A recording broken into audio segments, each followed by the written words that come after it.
Hello friends, जय श्री कृष्ण बधाने। Sumita kitchen corner में तमारुं स्वागत है। आज आपणे बनावीशुं सामानी खीचड़ी अने फराળી राजगरानी कढ़ी। तो ऋषि पाचम के सामा पाचम पर आपणे सामो खाईने ज व्रत रहेवानुं होय छे। सामान्य मोरैयो पण कही शकाय छे। तो सामामांथी घणी वानगीओ बने छे। तो आज आपणे सामानी खीचड़ी अने राजगरानी कढ़ी बनावी छे। तो चालो बनावीए सुपर टेस्टी सामानी खीचड़ी अने राजगरानी खाटी मीठी कढ़ी। जो रेसिपी सारी लागे तो विडियो ने लाइक करजो, शेर करजो और चेनल ने सब्सक्राइब करजो।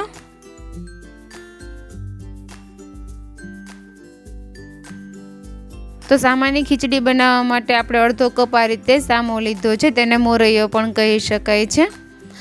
तो मोरैयाने આપણે 2 થી 3 વાર સરસ ધોઈ લેશું।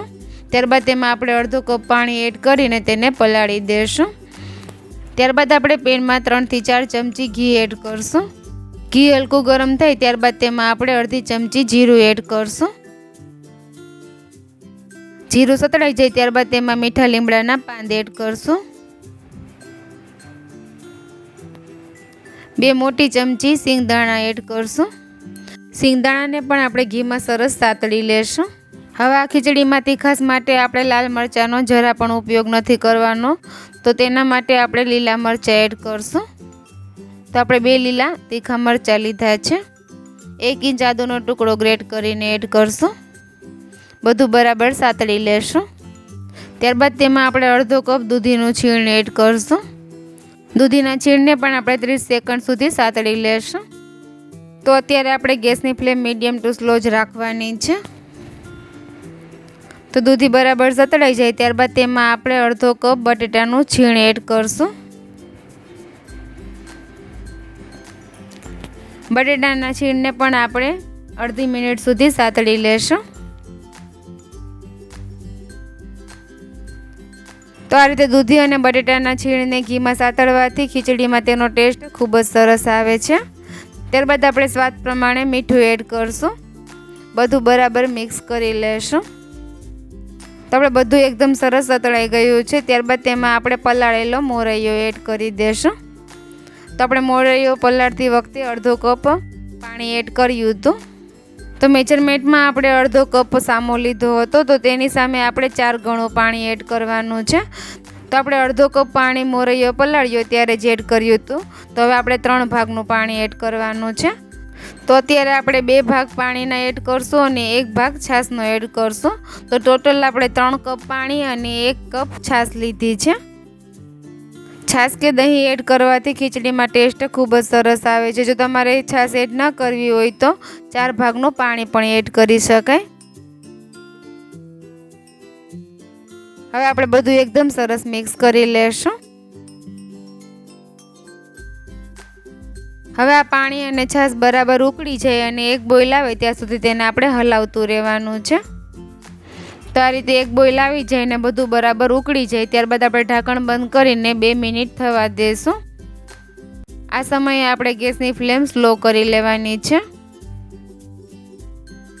तो આપણે 2 મિનિટમાં ખીચડીમાં બધું પાણી એબ્ઝોર્બ થઈ ગયું છે અને ખીચડી એકદમ સરસ તૈયાર થઈ ગઈ છે।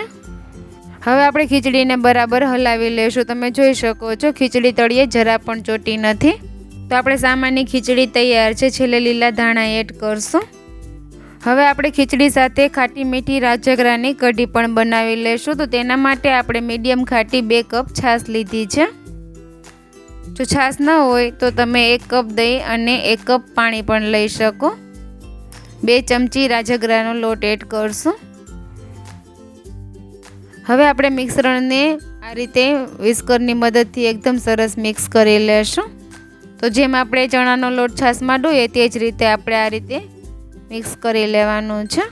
हवे आपणे कढीना वघार माटे पेનમાં 3 થી 4 चमची घी एड करशुं। अर्धी चमची जीરું एड करशुं। जीરું थोड़ું સતળાઈ જાય ત્યારબાદ તેમાં આપણે મીઠા લીમડાના પાન એડ કરશું। 1 ચમચી વાટેલા આદુ મરચાં એડ કરશું। હવે આ વઘારમાં આપણે છાશમાં રાજગરો ડોઈને રાખ્યો હતો તે એડ કરી દઈશું।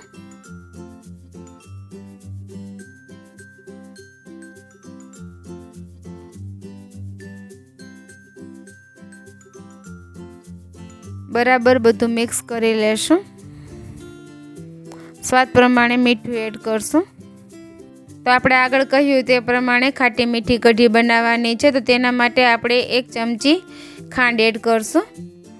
તો આપણે છાશ મીડિયમ ખાટી લીધી હતી, તો તેની સામે આપણે 1 ચમચી ખાંડ એડ કરી છે. હવે આપણે બધું સરસ મિક્સ કરીને એક બોઇલ આવે ત્યારબાદ 1 થી 2 મિનિટ ઉકળવા દેશું. તો આપણે 2 મિનિટ કઢી એકદમ સરસ ઉકળી ગઈ છે. હવે આપણે ગેસની ફ્લેમ બંધ કરી દઈશું અને છેલ્લે લીલા ધાણા એડ કરશું.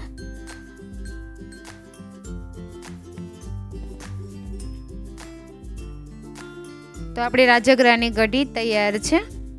તો આપણી એકદમ સુપર ટેસ્ટી સામાની ખીચડી અને ખાટી મીઠી રાજગરાની ફરાળી કઢી તૈયાર છે. તેને આપણે સર્વિંગ પ્લેટમાં કાઢી લેશું. તો ફ્રેન્ડ્સ, તમને આ ફરાળી ખીચડી અને કઢીની રેસીપી પસંદ આવી હોય તો તમે પણ ચોક્કસથી ટ્રાય કરજો અને તમારા અનુભવ મને કોમેન્ટ બોક્સમાં જરૂરથી શેર કરજો. અને આવી જ નવી રેસીપી માટે ચેનલને લાઇક, શેર અને સબસ્ક્રાઈબ જરૂરથી કરી દેજો અને બાજુમાં બેલ આઇકનને પ્રેસ કરજો, જેથી મારા આવતા વિડીયોની નોટિફિકેશન તમને સૌથી પહેલાં મળે. બાય બાય ફ્રેન્ડ્સ, ફરી મળીશું એક નવી રેસીપી સાથે. Thank you for watching.